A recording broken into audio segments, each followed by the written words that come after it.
Jangan lupa subscribe channel YouTube TVRI Bengkulu, like, komen, dan nyalakan notifikasinya.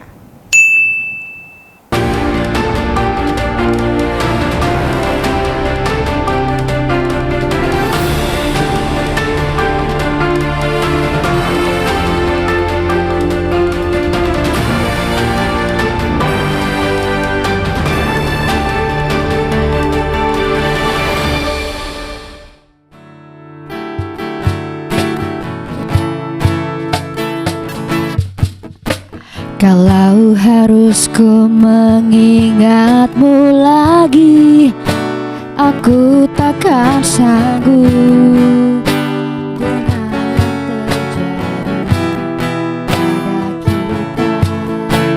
Jika melupakanmu hal yang mudah, ini takkan berat, takkan membuat hatiku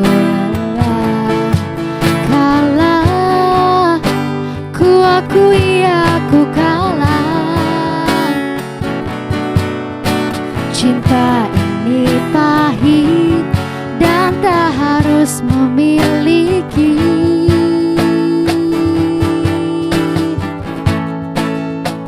Jika aku bisa, ku akan kembali.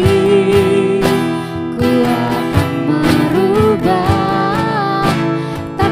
cinta yang ku pilih, meskipun tak mungkin, walaupun ku mau bawa kamu lewat mesin waktu.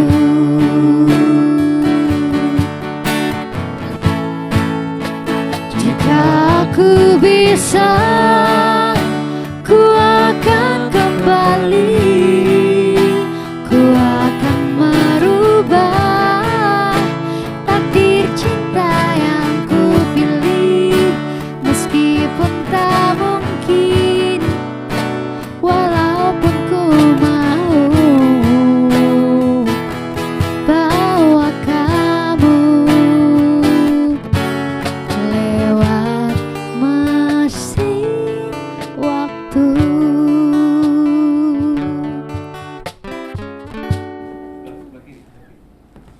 Ya, Assalamualaikum warahmatullahi wabarakatuh. Salam jumpa pemirsa TVRI Bengkulu. Berjumpa kembali bersama saya Agnes Samadani dalam acara Berendo.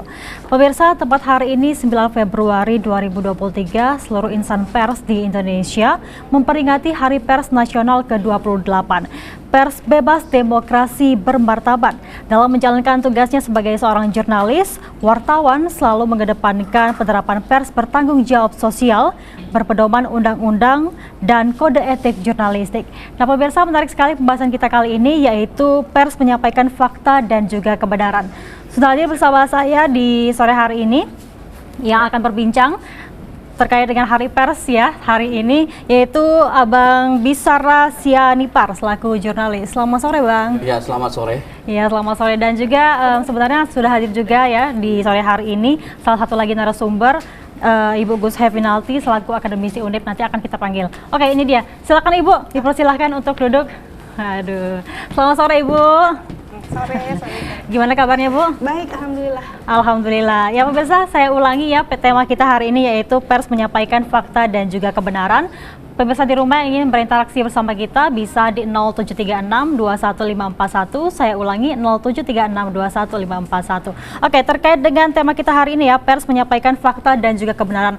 Mungkin saya ingin berbincang terlebih dahulu dengan Bang Bis nih. Benar. Bang Bis ini kan seorang jurnalis ya. Sudah berapa lama nih Bang sebagai seorang jurnalis?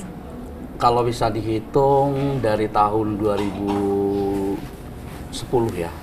2010, sekarang 2020, sudah 13 tahun. Sudah 13 bergelut tahun di jurnalistik. Waduh, ya. Ini udah senior dari seniornya. Sudah lama sekali ya. Berarti. Cuman menyenangkan. Emang awalnya tertarik terjun ke dunia jurnalistik itu karena apa, Bang? Pertama kita kalau basic untuk pendidikan mungkin tidak di jurnalistik ya, untuk basicnya. Cuman karena kita ada peluang untuk mendaftar di RRI pada saat itu sebagai penyiar, tanpa melihat latar belakang jurnalistik. Jadi kita sudah ikuti baru lolos, baru ditempat-tempatkan ini. Oh, kayaknya kamu cocok di Sebagai penyiar ya? wartawan, Oh, wartawan waktu itu. Ya, jadi memang tesnya banyak sekali ya, termasuk dengan interview dan lain sebagainya seperti itu. Jadi dengan proses ini, maka kita yang namanya kode etik dan lain sebagainya itu kan tetap dipelajari, meskipun di dalam dunia pendidikan itu kan pasti ada ya. Iya. Tetapi kalau kita yang otodidak dalam artian diterima melalui di line basic seperti itu kan, mungkin kita prosesnya juga agak lama juga. Seperti itu. Ini kan sudah lama ya menjadi seorang jurnalistik. Gimana perasaannya Bang sejauh ini selama menjadi jurnalistik di Provinsi Bengkulu ya, termasuk di Kota Bengkulu ya khususnya? Yang pertama pasti kita banyak kenal. Sama ibu ini kenal juga. Kita gara-gara jadi jurnalis ya. Iya, Jadi satu sisi kita di dunia jurnalistik itu akses untuk ketemu orang pertama, misalnya orang pertama atau presiden, itu aksesnya jurnalistik. Seperti itu. Gubernur, wakil gubernur, sampai ke siapa aja yang kita ada gitu kemampuan untuk bisa ketemu. Tergantung siapa nanti akan ditugaskan, gitu. Jadi lebih enak kita bicara bahwa jurnalistik itu yang namanya suka duka pasti ada ya. Tapi untuk lebih banyak kenalnya ketika kita bekerja di jurnalistik. Iya, sebenarnya asik ya dan menarik juga berkecimpung di dunia jurnalistik kan. Kita juga bisa bertemu dari semua kalangan ya, kalangan sosial yang ada di seluruh Indonesia tentunya. Kalau dari Ibu Gus Hevinalti sendiri, Ibu Gusti, ini kan tema kita pers menyampaikan fakta dan juga kebenaran. Kalau Ibu lihat sendiri ya selaku akademisi dari pers dahulu dan juga sekarang, itu perbandingannya tentu jauh ya Bu ya? Iya, benar, jauh dan punya tantangan tersendiri gitu kalau saya melihatnya. Jadi kalau sekarang ini tantangannya justru lebih kepada media digital ya, digitalisasi dalam jurnalistik, dan itu juga merupakan, karena tantangan itu juga satu-satu keharusan menurut saya sekarang ini gitu. Jadi kalau zaman dulu kalau kita melihat bahwa sebelum adanya Undang-Undang Pokok Pers tahun 98 yang di sana juga sangat erat hubungannya dengan sejarah pers Indonesia ya, setelah 98 itu kemudian ada Undang-Undang Pokok Pers 99 kan berubah semua. Jadi kebebasan mengeluarkan pendapat itu benar-benar dirasakan oleh semua masyarakat gitu. Baik itu yang penyampai pesannya, yang jurnalis ini, dan masyarakat sebagai orang yang berhak untuk mengetahui kebenaran seperti itu. Karena yang disebut dengan jurnalistik itu adalah sesuai dengan fakta dan kebenaran gitu. Bahkan sekarang kalau kita melihat adanya berbagai macam bentuk media yang berkembang online atau cyber ya istilahnya seperti itu, tetap berpegang kepada fakta dan kebenaran seperti itu. Jadi tantangannya dari dulu dan sekarang itu punya ini sendiri ya, ciri khas atau karakteristik tersendiri gitu.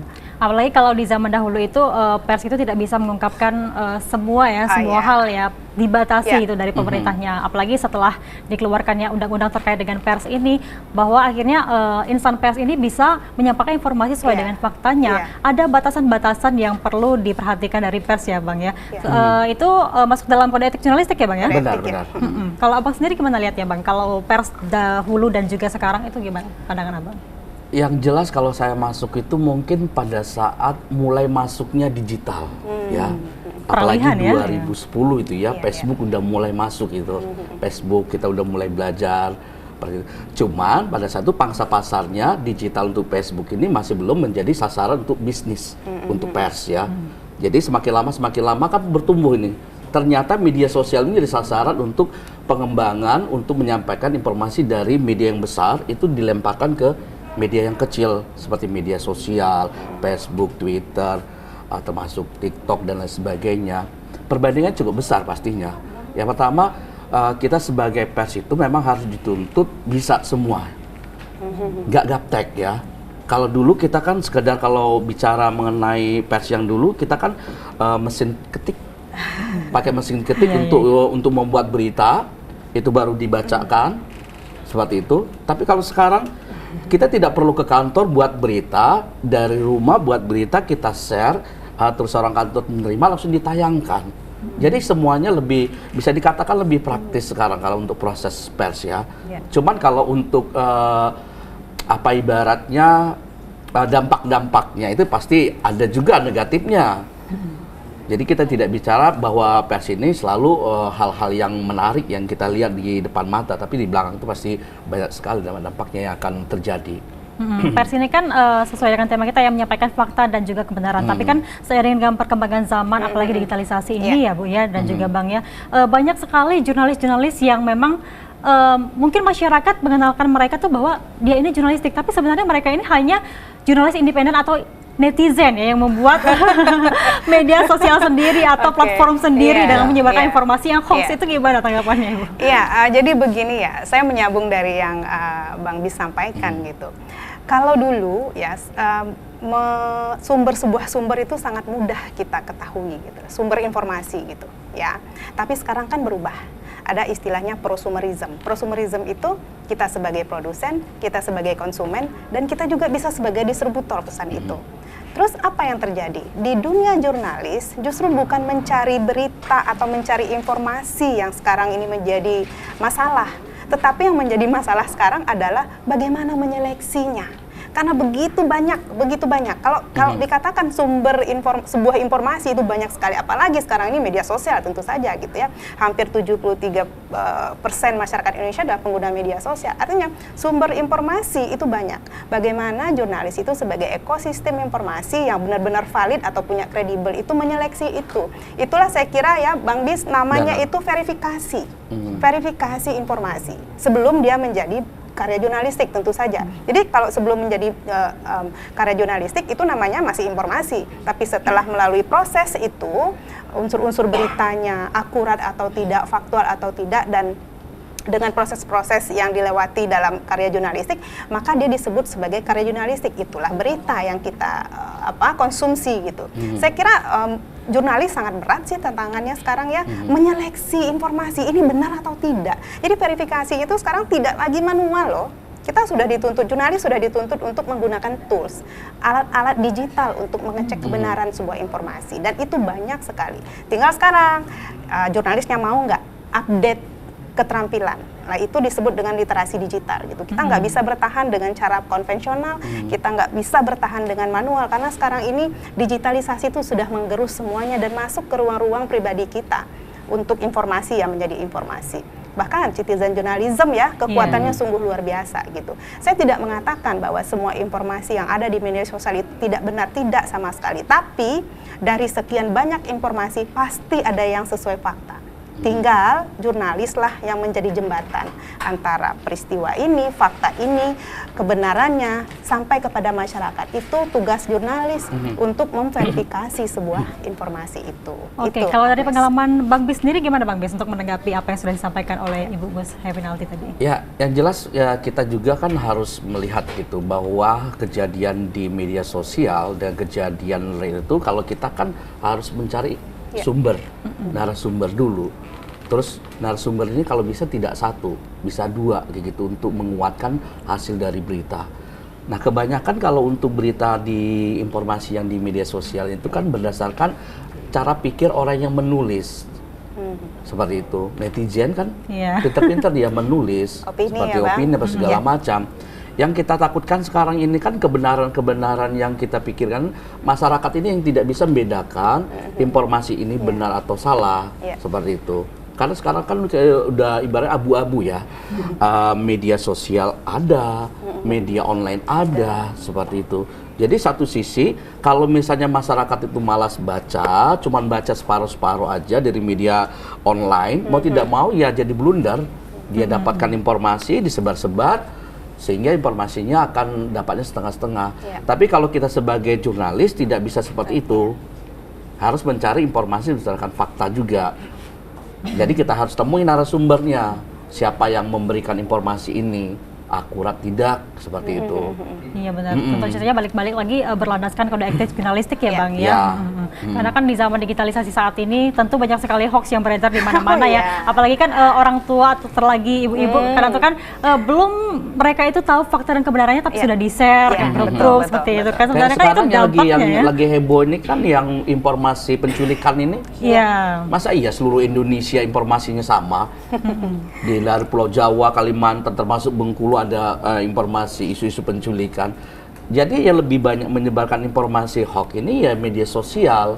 Mereka mencomot berita-berita lama atau berita-berita yang udah tahun berapa itu diulas kembali, terus untuk menaikkan traffic dia. Bisa untuk YouTube, bisa untuk media sosial dia, seperti itu. Jadi banyak mereka mencari keuntungan-keuntungan dengan membagikan informasi-informasi tersebut. Tapi kan jurnalistik ini kan juga sebagai apa ya, bisa mengubah pandangan publik ya, seperti yang Abang bilang tadi, dengan banyaknya isu-isu tentang penculikan anak, jadi masyarakat itu menjadi khawatir ya, karena banyak media itu memberitakan terkait dengan kasus penculikan, tapi sedikit yang memberitakan tentang cara kita untuk mengantisipasi hal tersebut, cara mengurangi untuk terjadinya hal tersebut, seperti itu ya Ibu ya? Iya, artinya itu kan ada terbentuk framing ya.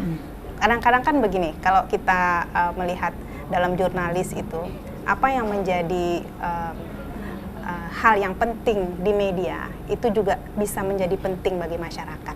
Ya, artinya sebuah informasi, sebuah berita itu ketika diangkat oleh media itu juga yang menjadi perhatian publik gitu.